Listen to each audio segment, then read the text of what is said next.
Eh bien, merci beaucoup à Pierre Corvol et aussi à Alain Prochian pour l'invitation à venir représenter le point de vue du diabétologue à cette assemblée. Je voudrais d'abord préciser que la diabétologie, c'est une spécialité de soins. Ce n'est pas une spécialité au sens universitaire du terme. On parle de biologie, on parle de mathématiques, de psychologie, ou bien à l'intérieur de la médecine, on parle des spécialistes en cardiologie, en néphrologie. Tout ça, ce sont souvent donc des spécialités d'organes, mais il y a aussi des spécialistes de la santé publique et la thérapeutique. Donc le diabétologue, c'est le médecin qui soigne quelqu'un qui est diabétique. Lorsqu'on a du diabète, on a en général des ennuis un peu partout. Et comme c'est une pathologie fréquente, ça intéresse à la fois les spécialistes de santé publique, dont je regrette que l'un d'entre eux ne soit pas là, et aussi la thérapeutique, évidemment. Alors, je voudrais également rassurer Alain Prochian pour lui dire que, à l'Association européenne pour l'étude du diabète, qui est la principale société savante de diabétologie devant la société américaine, eh bien, les personnes qui ont consacré leur vie à la recherche sur le diabète ou quelque chose d'apparenté, eh bien, sont récompensées par la médaille et la lecture Claude Bernard. Et ça sera bientôt la 50e lecture Claude Bernard en 2014, comme on désigne les lauréats 2 ans à l'avance. Et parmi ces lauréats, il est de tradition de commencer par une ou deux diapositives à propos de Claude Bernard, et souvent avec des copies du manuscrit ou des manuscrits qui sont innombrables. Et par ailleurs, il y a quand même eu 2 ou 3 personnes affligées d'un prix Nobel de physiologie parmi ces récipiendaires. Alors, mon histoire commence lorsque je préparais le bac en 1968, et à l'époque, le nom de Claude Bernard apparaissait en 2 spécialités. Je remercie la mémoire de Pierre Vincent, qui était mon professeur de sciences naturelles, qui m'a fait faire de la physiologie expérimentale en mesurant le coefficient respiratoire de rats soumis à des régimes hyperprotidiques ou hyperglucidiques. Ça a probablement joué dans ma motivation pour faire médecine. Et vous voyez, j'ai découpé le chapitre « Régulation de la glycémie » et Claude Bernard est cité en toutes lettres à propos de l'expérience célèbre dite du foie lavé et le couple glucose-glycogène, digestion jeune, que tout un chacun connaît. Vous êtes plutôt actuellement dans la phase digestive d'accumulation de glycogène.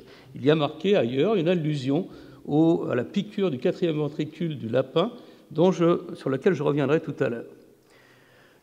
En philosophie, il nous était fortement recommandé de lire l'introduction à l'étude de la médecine expérimentale par M. Bernard, et je regrette beaucoup de ne pas avoir retrouvé dans mes archives la version des années 60. Je suis obligé de vous présenter la version contemporaine.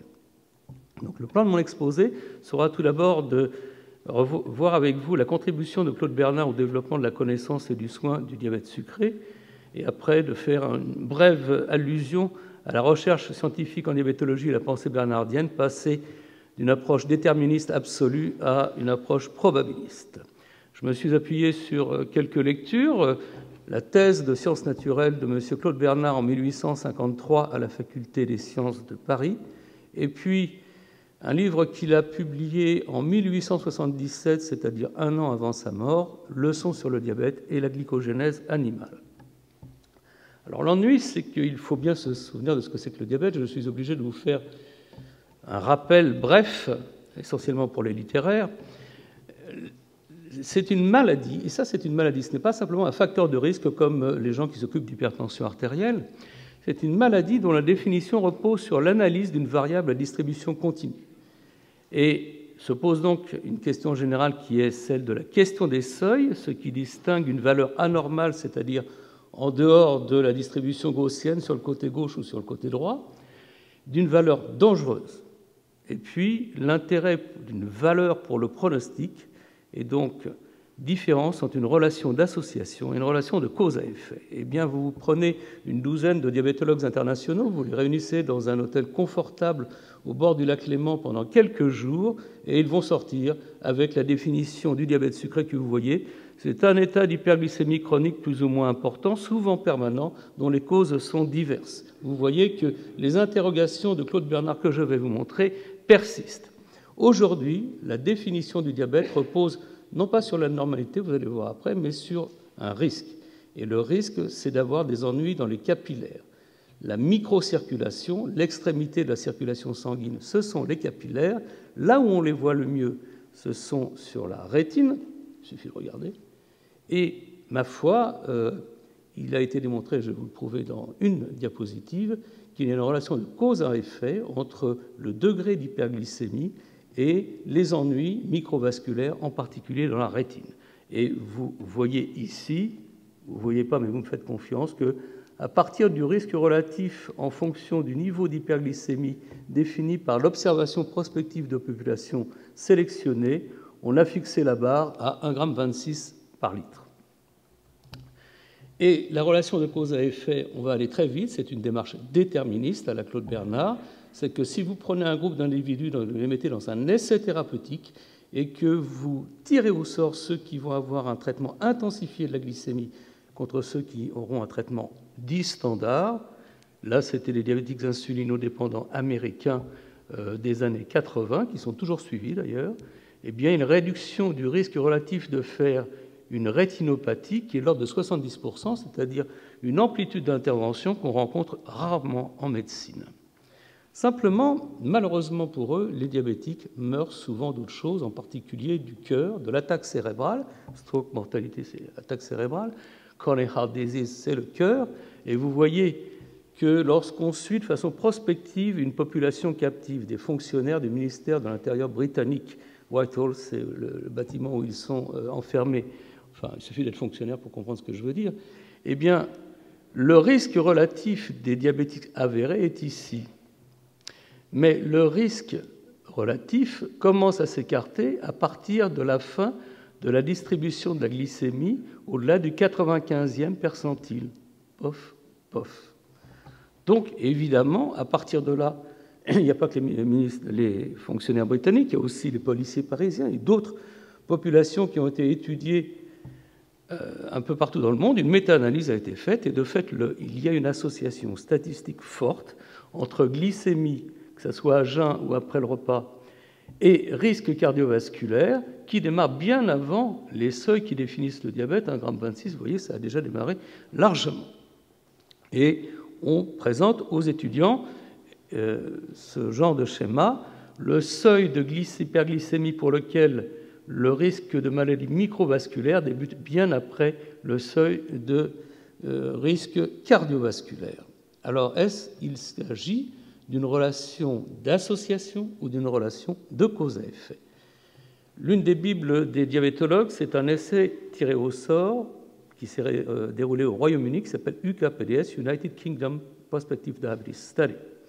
Et donc, les gens ont été tirés au sort entre un traitement rustique à la britannique, c'est-à-dire tant que vous n'êtes pas au bord de la déshydratation de 1,50 g de glycémie à jeun, contentez-vous du régime. Et puis, si vous dépassez, on vous donnera l'insuline rescue treatment. Ou bien, on vous met à des médicaments. Et la fin de l'étude, ça a été d'analyser les résultats que vous allez voir. Mais ce qui est intéressant pour le diabétologue, c'est l'analyse épidémiologique, c'est-à-dire vous confondez les groupes et vous regardez la relation entre le niveau d'hyperglycémie en abscisse et puis le risque de myocardial infarction, infarctus du myocarde, d'accident vasculaire cérébral, stroke, de maladie vasculaire périphérique ou d'insuffisance cardiaque. C'est un risque linéaire très satisfaisant. Seulement, si vous allez dans les résultats du tirage au sort, l'essai en soi, eh bien, vous voyez que, comme chez les diabétiques jeunes insulinodépendants, le risque microvasculaire est largement réduit par une politique intensive de traitement de la glycémie. Pour l'infarctus du myocarde, il faut être britannique pour sortir un petit peu à 5,2%. On sent bien que la réduction du risque relatif est quand même relative, pas très forte. Quant à l'accident vasculaire cérébral, l'attaque cérébrale, rien de rien de rien de rien. Et par ailleurs, récemment, grâce à la mise à disposition d'une insuline lente qui par ailleurs est excellente pour soigner les diabétiques, un essai thérapeutique conduit pendant 7 ans a tiré au sort des gens qui se caractérisaient par un petit diabète ou un pré-diabète et un très fort risque cardiovasculaire. Typiquement, vous sortez de l'infarctus du myocarde et vous avez une glycémie à jeun à 1,20 g. Bon. Et on a soigné leur glycémie à jeun en ayant un moyen, grâce à cette insuline, de mettre la glycémie à jeun à moins de 0,90 g. Terrible. Résultat, il est net, aucune différence. Juste pour mettre en avant que la diabétologie est une spécialité de soins où on a intérêt à avoir la logique solide. Alors, Claude Bernard et la définition du diabète sucré, je vais passer en revue d'abord ce qu'il a écrit sur l'essentiel, c'est-à-dire l'apport méthodologique, savoir mesurer le glucose, et deuxièmement, qu'est-ce qu'il pense d'une classification du diabète. Alors voici le polarimètre de M. Soleil que M. Claude Bernard utilisait pour semi-quantifier le glucose dans les urines, et si jamais ce n'était pas du glycose ou du dextrose et que ça déviait sur la gauche, c'était du lévulose, et il a largement contribué à différencier physiquement et chimiquement les différents sucres, avec des procédés densitométriques polarimétriques, des réactions chimiques, dont la réaction de Fehling qui a fait long feu. Il a donc caractérisé les différents sucres et il termine en pointant l'avenir. L'avenir, c'est la fermentation. Il remercie les utiles conseils de M. Pasteur pour la mise au point de la mesure de la glycémie avec des processus de fermentation. Aujourd'hui, on utilise une enzyme qui s'appelle la glucose oxydase. Et puis, il a également, à l'occasion sans doute d'un départ un peu prématuré vers l'opéra avec sa femme, constaté que si on abandonnait le liquide sanguin remettant la constatation à plus tard, l'expérience ne réussirait plus. Elle donnerait des résultats différents de ceux qu'elle doit donner. Premièrement, il a trouvé que si l'on ne bloquait pas la glycolyse, c'est-à-dire la transformation du glucose à l'intérieur des globules rouges en mettant un inhibiteur de la glycolyse, eh bien, il fallait doser tout de suite.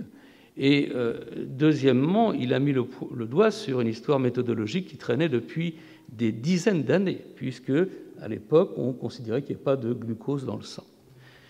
Et il est également très pointilleux sur la façon dont on procède, et il décrit la composition de la liqueur de Fehling dont il s'est servi pour l'essentiel, tel que me l'a communiqué M. Pelligot, pharmacien des hôpitaux de Paris. Vous voyez ici un manuscrit où il a pris un chien, il a mesuré le glucose dans la veine crurale et dans l'artère crurale, et de façon constante, et ailleurs, il a bien développé le fait qu'il y avait moins de glucose à la sortie qu'à l'entrée dans les muscles, et puis il a également fait une expérience de cathétérisme que je vais détailler plus tard, où il mesure les glycémies à différents étages sur la veine cave, en dessous et au-dessus, ou à la sortie du foie. Pour ce qui est de la définition, aujourd'hui, la définition du diabète, selon l'Association américaine du diabète, se fait selon un tableau à double entrée. Vous avez l'entrée opérationnelle, c'est-à-dire la glycémie de plus en plus forte jusqu'à avoir un diabète strictement insulino-dépendant, sinon vous allez mourir. Et puis les catégories étiologiques, le diabète de type 1, qui est une entité bien définie, enfin à peu près, une maladie auto-immune qui vous détruit les cellules à insuline, le diabète de type 2, et différentes catégories de diabète, y compris les diabètes monogéniques. Lui, Claude Bernard, a avoué sa perplexité face à une variable quantitative et indique plusieurs fois que la glycémie ne résume pas le diabète. Il attire l'attention sur les faux positifs, comme la glycosurie de la femme enceinte, qui, effectivement, vous pouvez être une femme enceinte et avoir une glycosurie sans être diabétique, parce qu'il y a un abaissement du seuil rénal du glucose. Les faux négatifs, en particulier les cirrhotiques du foie qui sont souvent diabétiques, qui n'ont pas de glycogène dans le foie, et le matin au réveil, ils n'avaient pas de glucose dans les urines, alors qu'ils en avaient dans la journée, parce qu'il n'y avait plus cette fameuse fonction glycogénique du foie. Et puis, il considère qu'il y a le diabète grave et le diabète bénin. Et sur la base d'une appréciation clinique, les jeunes, les enfants, la soif et la consomption qui emportent le malade, et il situe toujours le diabète dans un contexte, les gros, les maigres, ceux qui sont atteints d'une condition particulière, le foie gras. Il parle du foie gras, ce qui est en fait l'accumulation de triglycérides, on y reviendra dessus, dans le foie, la pancréatite, le fiévreux. Et pour lui, le vrai diabète, c'est celui où la glycosurie est abondante et permanente et pas la simple glycosurie postprandiale. Ça ne ferait pas plaisir à mes collègues diabétologues épidémiologistes, mais c'est une approche pragmatique relativement pertinente. Alors il écrit sa perspective, je n'y arriverai, son doute.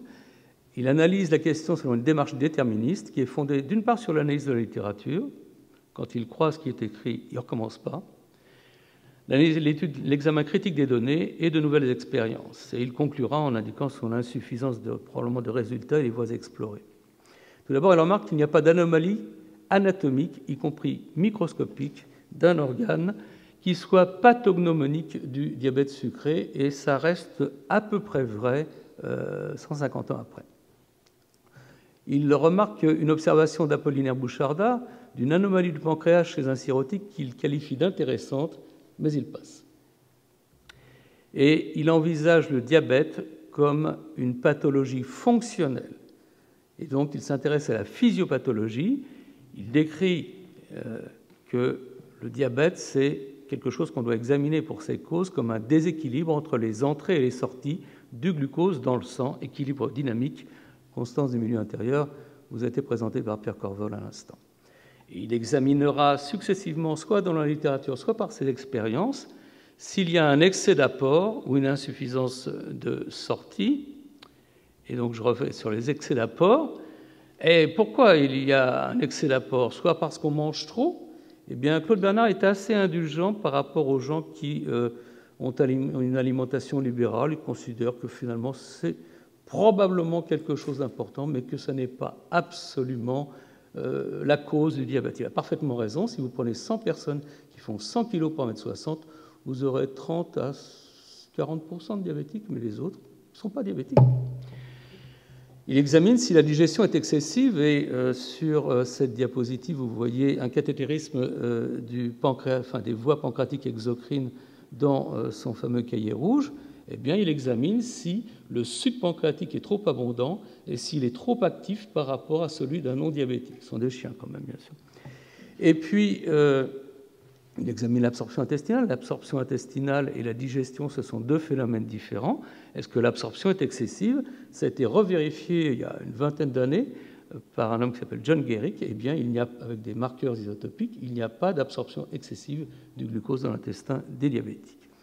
Ou bien est-ce que l'excès d'apport est interne, et donc est-ce qu'il y a une production excessive par un ou des organes? Le foie, on ne va pas l'éviter, le rein. Tous les organes ont été examinés systématiquement. Sortie insuffisante, eh bien sortie vers l'extérieur ou sortie vers l'intérieur. Et sortie externe, rétention relative du glucose par les reins. Il dit que c'est possible, et en effet, il a fait des calculs en comparant le niveau d'hyperglycémie et le niveau de sucre dans le sang, dans les urines. Il a presque raison, puisque comme tu le sais, Pierre, la balance glomérulotubulaire est modifiée par l'état diabétique. Il a fait également des expériences de l'intestin, en extériorisant l'intestin, et même d'ailleurs l'estomac également, de la même façon, pour voir s'il y avait une sortie. Non, il n'y en a pas à cet endroit-là. Le poumon et le cerveau ont été mis hors de cause.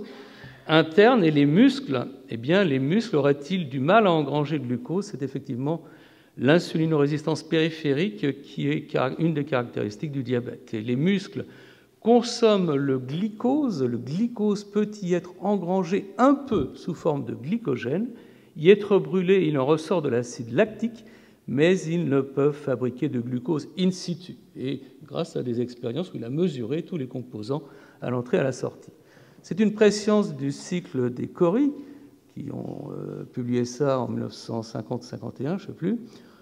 Deux molécules d'acide lactique qui sortent des muscles, qui sont recyclées dans le foie en une molécule de glucose. S'il y a des gens qui pratiquent la bicyclette et qui essayent de monter tout en haut d'une colline dans les Alpes du Sud et qu'ils ressentent les crampes, c'est l'acide lactique, bien sûr. Mais s'ils s'en sortent, c'est parce qu'ils ont un foie qui fonctionne bien et un cycle des Cori qui fabrique du nouveau glucose, la néoglycogénèse, qui est extrêmement efficace. Et vous voyez ici, où vous ferez l'indulgence de croire que c'est exact, il a cathétérisé, où il a à la fois une artère et une veine, l'une à côté de l'autre, crurale, avec le membre inférieur de je ne sais quelle espèce en aval. L'intestin, le diabète et Claude Bernard, la même quantité de glucose donnée dans l'estomac fait moins monter la glycémie que lorsqu'elle est directement injectée dans la veine cave. Et ça, c'est la préscience ou la première mention de ce qu'on appelle l'effet incrétine. Si vous avalez un repas, comme c'est votre cas actuellement, vous êtes en train de le digérer, le passage dans l'estomac et dans l'intestin active la libération d'hormones de l'intestin qui vont stimuler par anticipation la sécrétion d'insuline et réguler et anticiper la captation par le foie du glucose sous l'effet de l'insuline. Et donc, il y a une hormone qui s'appelle GLP-1 pour glucagon-like peptide number 1, qui est un tout petit peptide de la famille, la grande famille du glucagon, qui a comme propriété au niveau du pancréas endocrine, de stimuler la sécrétion d'insuline en fonction du niveau de glucose ambiant et, à l'inverse, de bloquer celle de glucagon, ou bien quand vous êtes en hypoglycémie, c'est exactement le contraire. Et donc la pharmacologie a récemment a permis de mettre sur le marché des inhibiteurs de dipeptidase 4, qui est l'enzyme qui dégrade le GLP-1, ou bien des injections exogènes de GLP-1 par piqûre. Donc, c'était déjà intéressant. Si on empêche la digestion des fécules, eh bien, on y réduit la glycosurie après les repas. Il y a depuis une trentaine d'années des médicaments qui bloquent la destruction de l'amidon ou du glycogène dans l'intestin par l'alpha-1-glucosidase et qui sont utilisés avec succès en thérapeutique. Alors, fonction glycogénique du foie, les expériences de foie lavé, vous voyez qu'on devait les connaître avant de passer le bac.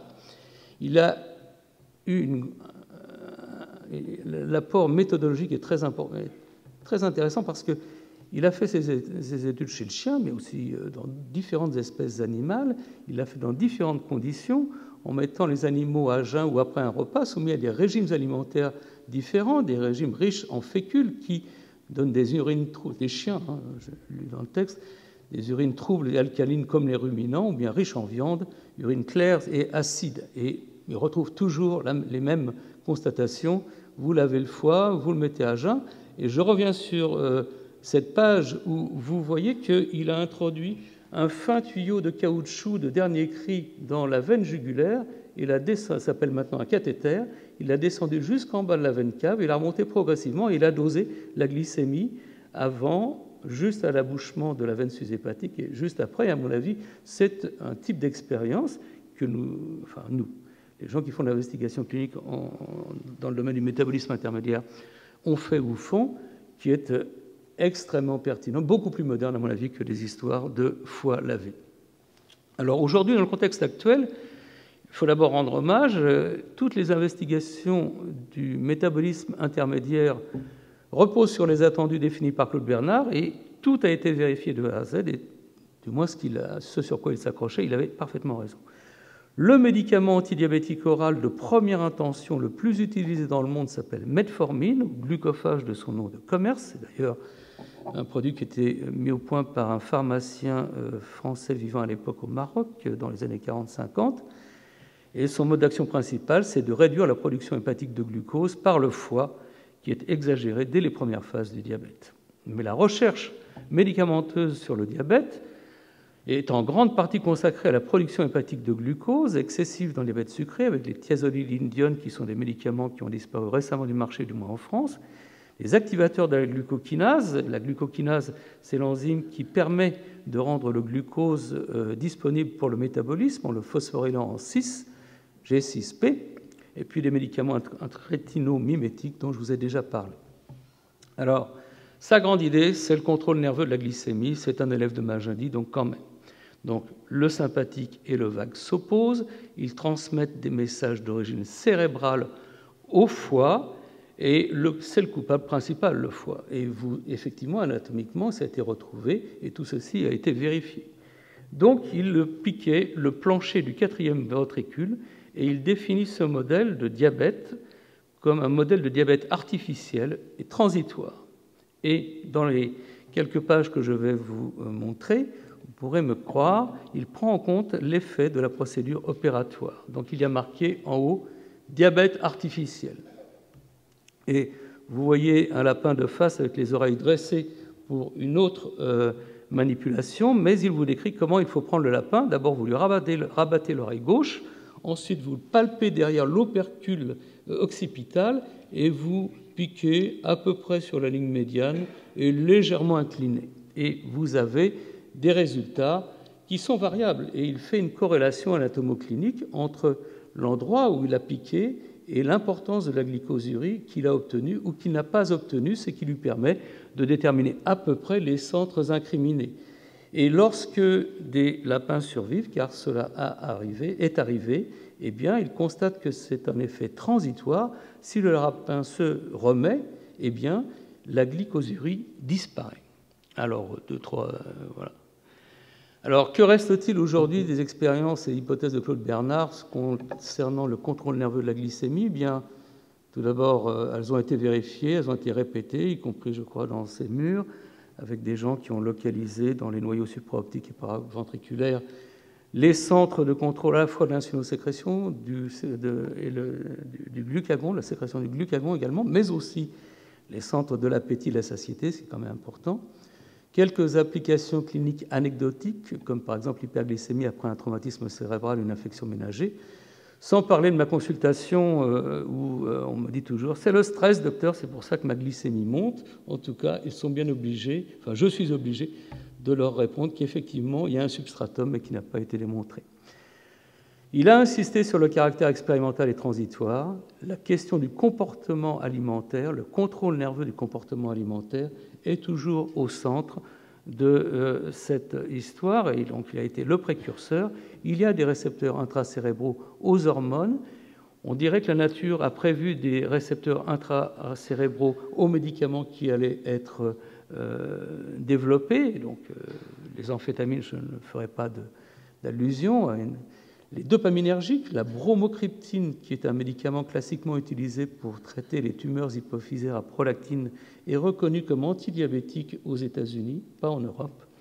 Et il y a eu des tentatives avec les récepteurs aux endocannabinoïdes. Malgré tout, lorsque Claude Bernard était sceptique, cherchait une idée, il devait fumer la pipe et il s'est dessiné de multiples fois la pipe à la main. Et il avait raison, il manquait bien quelque chose dans cette histoire, dans ce scénario de régulation de la glycémie. Et ben, c'est en 1869, alors qu'il n'était pas encore décédé, que Paul Languérance, jeune étudiant berlinois à l'hôpital de la Charité, a observé pour la première fois des îlots dans le pancréas, et ça a donné le nom de insuline. Et le diabète sans insuline, et une expérience très simple d'ablation d'organes qui consistait à extraire, à enlever un organe qui était coupable, c'était le pancréas. Ces expériences ont eu lieu en 1890 par Minkowski et von Mering, et en 1893 par M. Hédon, Emmanuel Hédon à Montpellier, et M. Laguesse à Lille, et ils ont en plus, dans les heures suivantes, fait une greffe de pancréas au cou du chien. Et pendant un certain temps, la glycosurie disparaissait. Donc voilà, M. Claude Bernard peut de temps en temps avoir une représentation sceptique et désabusée du savant. Alors, je vais dire deux mots sur ce qui est mon domaine, qui est les complications chroniques du diabète. Il a écrit l'intuition que l'excès d'une substance aussi réductrice pouvait être toxique pour l'organisme, et il a, de façon répétée, observé une vasodilatation généralisée, les capillaires qui sont complètement dilatés, chez les diabétiques, animaux ou humains, qu'il a attribué à l'activité du système sympathique puisqu'il le rendait coupable. Il faut dire qu'à l'époque, l'espérance de vie des diabétiques, les vrais, comme il disait, était largement réduite par rapport à aujourd'hui. Je vous présente le compte-rendu de l'autopsie d'un diabétique qui a été publié en 1850 lors des séances de la Société de biologie, où il dit que un diabétique mort dans le service de M. Rayet, qui je crois était à l'Hôtel-Dieu, a pu mettre à profit les études qu'il a faites sur ce sujet et donner à cette recherche une direction physiologique très propre à en caractériser les résultats. Une circonstance particulière est venue s'ajouter aux avantages que la science pouvait retirer de l'examen de ce cas, c'est que ce diabétique est mort subitement vers le 3e jour de son entrée à l'hôpital et a pu par conséquent présenter à l'observation des faits qu'on ne rencontre pas dans les autopsies ordinaires des diabétiques qui s'éteignent lentement sous l'influence de leur maladie. L'urine retirée au moyen de la sonde pendant que le sujet était encore chaud contenait une grande quantité de sucre. Le foie déformé est beaucoup plus volumineux que dans l'état ordinaire, en contenait une grande proportion. Les reins avaient également augmenté de volume. Dans l'état normal, le gauche pèse 141 grammes et le droit 125. Et sur ce diabétique, le rein gauche pesait 245 grammes et le droit 235. Le tissu du rein, préalablement lavé, a fourni du sucre, mais en beaucoup moins grande quantité que le foie. Je vous passe la suite. Dans cette observation, que j'ai recueillis lorsque j'étais fellow au Fer à Moulins, dans la bibliothèque du Fer à Moulins, eh bien, on voit deux découvertes. La première, c'est la production rénale de glucose. Et c'est important parce qu'effectivement, la néoglycogénèse se produit dans les cellules tubulaires proximales. Ça a même été le modèle utilisé par Sir Hans Krebs plus tard pour détailler les différentes étapes de cette réaction biochimique. Et lorsque vous soignez un diabétique insuffisant rénal, il faut avoir ça en tête, pas seulement la pharmacocinétique des médicaments. Et deuxièmement, une néphromégalie retrouvée beaucoup plus tard chez le diabétique, c'est une chose classique. Donc la deuxième et beaucoup plus courte partie de mon exposé concernera la pensée bernardienne en diabétologie avec la comparaison et le passage du déterminisme au probabilisme. Donc dans ce livre que j'ai eu l'occasion de relire en vacances en préparant ce topo, eh bien, le déterminisme absolu est imprimé tous les 2 à 3 pages. Mais, comme vous le savez, M. Kuhn nous a proposé un nouveau terme et il y a un changement de paradigme. Et l'approche probabiliste est arrivée en sciences physiques au tout début du XXe siècle et maintenant en biologie, elle commence à être, même en médecine et même en diabétologie, je vais essayer de vous le montrer, nous en bénéficions. Je prendrai comme 2 exemples très rapides. Premièrement, les composants génétiques du diabète de type 2 et deuxièmement, fonction rénale et diabète. Alors, la glucokinase, je vous disais, c'est l'enzyme qui permet de phosphoryler le glucose et de le rendre utilisable pour être soit stocké sous forme de glycogène, soit brûlé dans la glycolyse, soit éventuellement stocké sous forme d'acide gras. Et donc, ça, c'est la stéatose hépatique dont on parlait tout à l'heure. Par ailleurs, ça sert également pour donner le signal que la glycémie s'élève pour faire sécréter de l'insuline. Et donc, lorsque la biologie moléculaire est arrivée il y a une vingtaine d'années ou un peu plus, eh bien, Philippe Frogel et Daniel Cohen ont eu une approche déterministe. Ils ont bien tiré au sort parce qu'en fait, vous avez une glucokinase qui transforme glucose en G6P et vous avez une phosphatase, G6-phosphatase, qui transforme le G6P en glucose. Et donc, les collègues britanniques ont tiré la mauvaise carte, ils ont tout misé sur la glucose 6-phosphatase et c'était la glucokinase qui a gagné. Et donc, depuis, Philippe accumule les publications de très haute qualité, c'est indiscutable. Mais il y a eu un moment où je ne vous ai pas présenté la carte du métabolisme intermédiaire sur une diapo, parce que vous n'auriez vu que des signes partout. Il y a énormément de gènes candidats, énormément de gènes candidats. Alors, qu'est-ce qu'on fait quand on ne sait plus où on va? Eh bien, on utilise à la fois les techniques de séquençage plus intenses, le Genome Wide Association Study, GWAS, et il a été le premier, avec comme premier auteur un Montréalais, Robert Sladek, à sortir quelque chose sur le diabète de type 2. Et ce qui est intéressant, c'est que parmi les 5 gènes identifiés de façon probabiliste, il y en avait un qui était déjà connu, mais les 4 autres, personne n'avait jamais soupçonné qu'ils intervenaient dans la régulation de la glycémie. Depuis, il y a des travaux déterministes, avec des modèles expérimentaux, puis il y a aussi des pharmacologues dans les boîtes industrielles qui travaillent largement là-dessus. Alors, la fonction rénale et diabétique, premier exemple d'une approche déterministe classique de bon élève. Lorsque vous suivez de façon prospective des diabétiques de type 1 insulino-dépendants, je dirais les vrais diabétiques, dans une clinique spécialisée, comme là c'est la Joslin Clinic à Boston, vous voyez que la durée et l'intensité du diabète est une condition nécessaire et quasiment suffisante pour expliquer tous les cas de rétinopathie, puisqu'au bout d'un certain nombre d'années d'exposition, l'incidence annuelle des nouveaux cas est constante. Et à la fin, on tend vers une asymptote qui est proche des 100% de cas.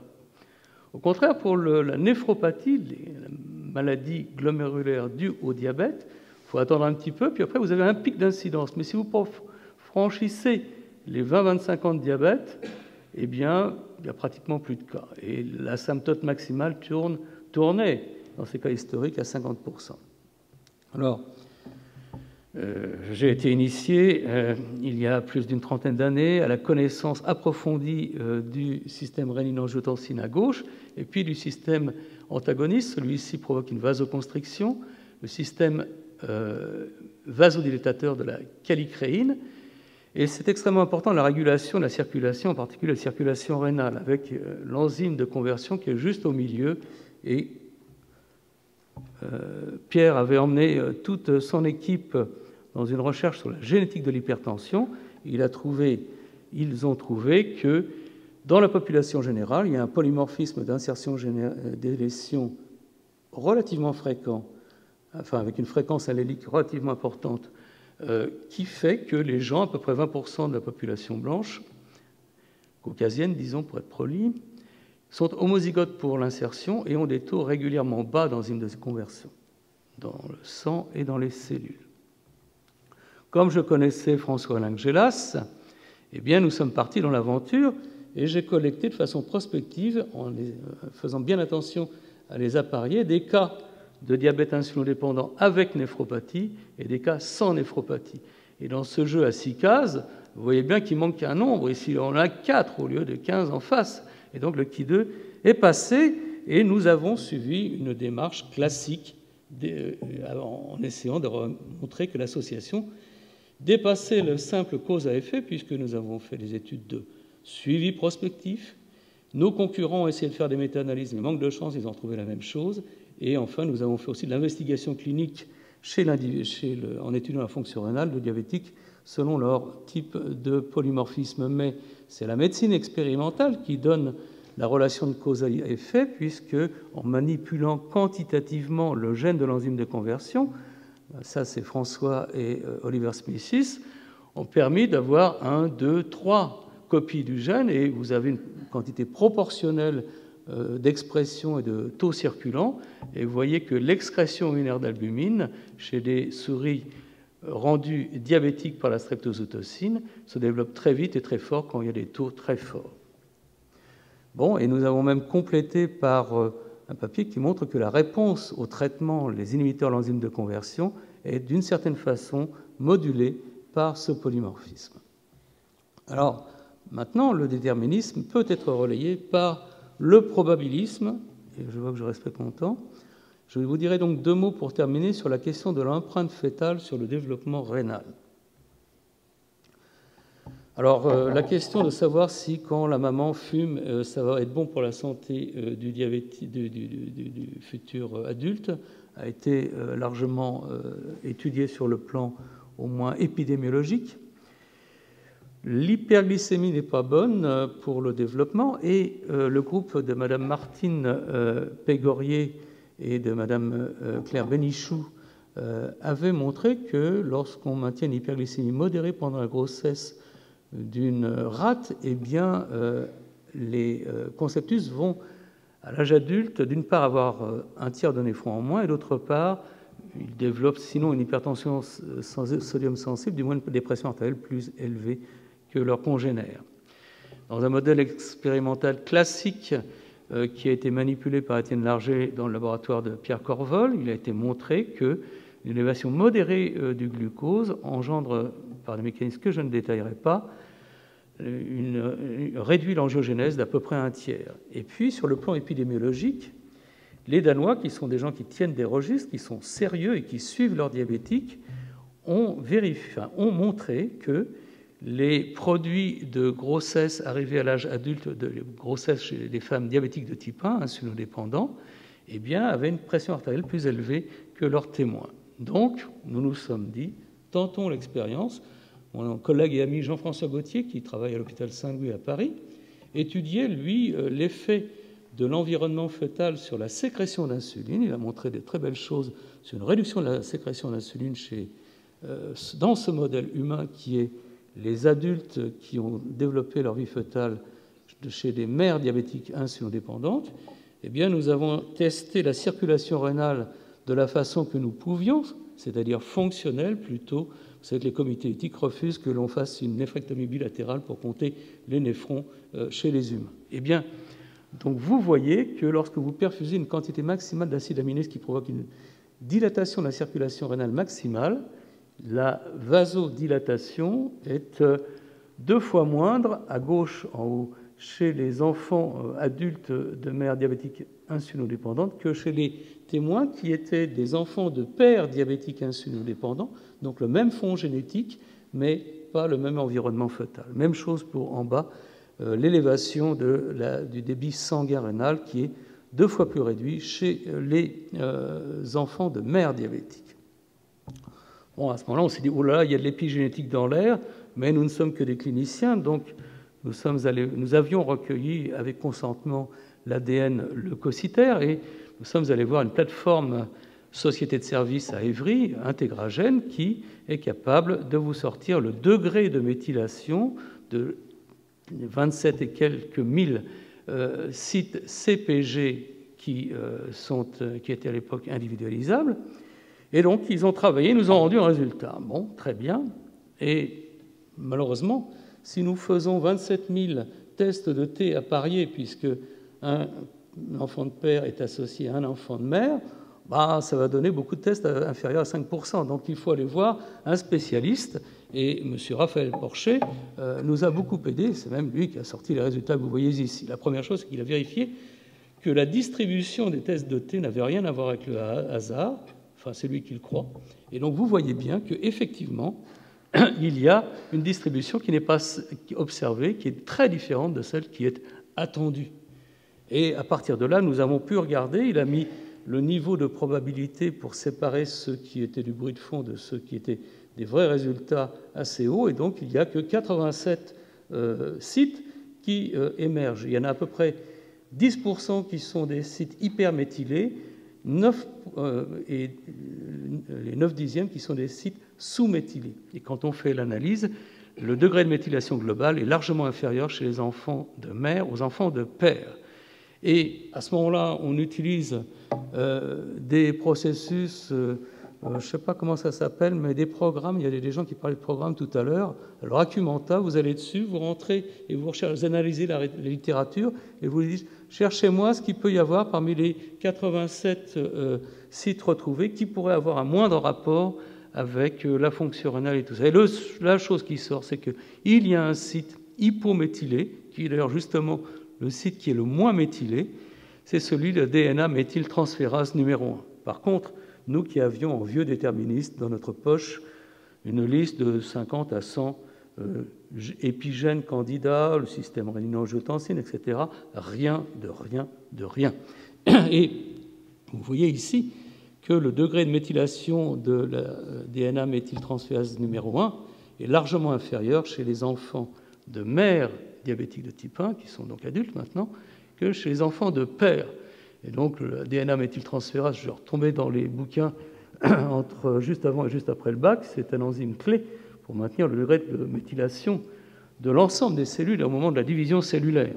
Et nous avons des corrélations statistiques, rien de plus, mais rien de moins, entre les anomalies fonctionnelles rénales et le degré de méthylation. Voilà, M. Claude Bernard faisait des dessins en présentant des sujets pensifs devant les expériences. C'est notre cas actuellement. Donc, pour résumer, 200 ans après sa naissance, Claude Bernard a apporté les faits principaux concernant la régulation de la glycémie et les anomalies qui caractérisent le diabète au point de vue fonctionnel.